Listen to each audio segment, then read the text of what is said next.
Ele disse que ela estava, primeiro, chorando. Aí é o que ela disse: por que tu choras? Porque tu está com o coração entristecido. E por que tu não come? São sintomas que hoje, na atualidade, na linha das doenças psicológicas,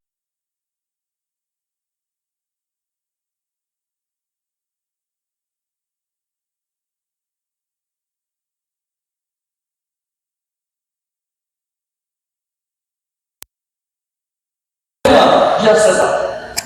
Exatamente por estes motivos. Mas veja, querido, que agora ela entendeu uma coisa. Ela entendeu que precisava voltar à vida para Deus. Porque a solução para quem serve a Deus, a solução para quem busca Deus, primeiro, não é viver revidando. Porque Ana dá uma lição interessante, que menina, ao afrontá-la com o problema de esterilidade que ela tinha, ela não revidava com força alguma discussão. Ao contrário, ela permanecia em silêncio. Mas ela agora se desgastava, chorando, entristecida, e também não tinha nenhum motivo motivada para comer.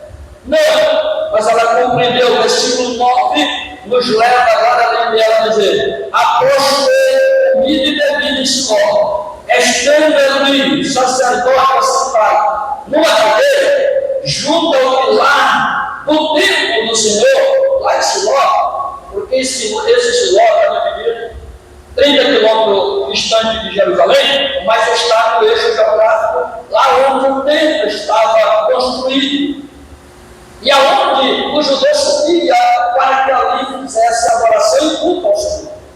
Entendido? Então, quando nós observamos, o que a Bíblia começa a relatar? Ana entendeu que a solução do problema dela era buscar em Deus, porque só Deus podia fazer o milagre.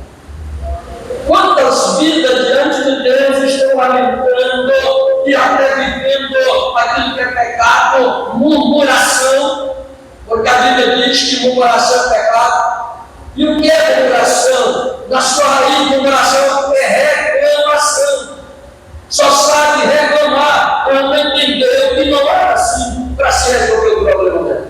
Mas o como deveria? Ela entendeu: eu vou ao tempo e agora eu vou buscar no Senhor. As afrontas de menina não vai mais se atingir, mas eu vou buscar no Senhor a solução. E a Bíblia começa a ensinar que Ana estava orando, e ali o sacerdote que já estava vivendo em comprometido com o seu ministério, já não era mais aquele sacerdote que Deus estava se agradando, mas tinha a atitude de sacerdote ainda. Os seus filhos, Ofni e Finéias, não respeitavam a casa de Deus. E ele sabia e não tinha atitude. Mas mesmo assim, o ministério a qual sobre ele estava, a qual ele tinha responsabilidade, Deus tinha entregue a ele, Deus tinha dado a ele. E o Senhor não tem compromisso com o homem, mas tem compromisso com a sua palavra, tem compromisso com o ministério que ele dá, que ele quer. Ele tem compromisso com aquilo que é, Senhor,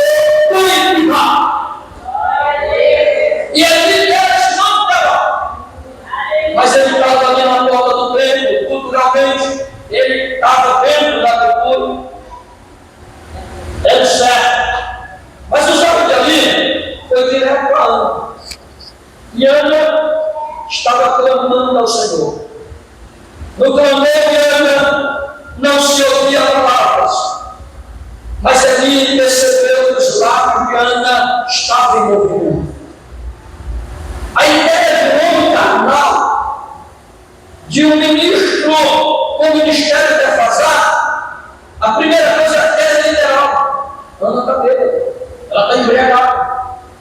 Porque se ele tivesse vivendo espiritualidade, ele tinha falado com o Senhor. E eu tenho certeza, como antes Deus falou a ele outras coisas, naquele momento Deus tinha respondido a ele também. E tinha esclarecido que Ana não estava embriagada. Mas então, meu irmão, versículo de número 10, levantou-se Ana, perceba, e com a agulha menos menos. Você sabe que aqui na igreja, queridos irmãos, porque muitos de nós não recebem mais resposta das orações? Porque a gente ora já no sentido simplesmente materialista, sentido literal. A gente já ora naquela questão mecânica. Mas veja o que Ana fez. Ana, movida por Deus, ela começou a orar. Mas a oração de Ana não era só fala. A oração de Ana, ela estava se deixando diante do Senhor. Ela estava se derramando diante de Deus. Além de orar, ela chorava. Hoje, pouco se faz isso. Hoje, em oração, ninguém chora. Hoje, em oração, e às vezes, querido, é o homem que a gente acha, no geral, o homem que eu falo, homem e mulher, a gente acha que é o mais espiritual, que é o que Deus mais usa, mas ora Deus com os olhos secos. E o que mais Deus quer de nós é que nós nos quebrando de Deus.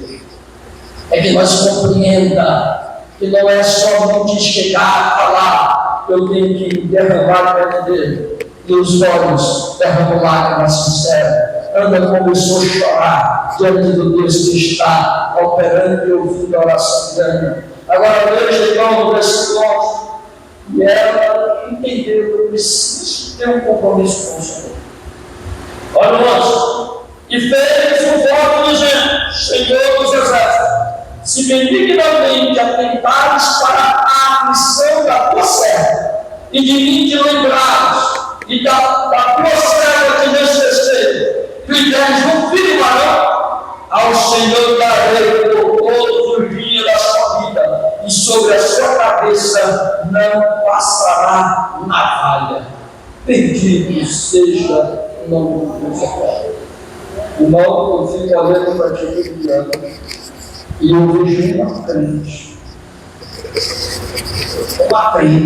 porque ela, a maneira que ela está vivendo, ela quis me dar, e ela especificou, ela não quis me dar o filho, ela quis me dar o filho homem. Ela não quis me dar só um filho, ela quis me dar um filho homem, porque o título varão é do jeito que nós filhos. Me dá um filho, mas eu quero ele varão, homem. Eu não quero uma mulher. E o Senhor Deus do céu ouviu a oração.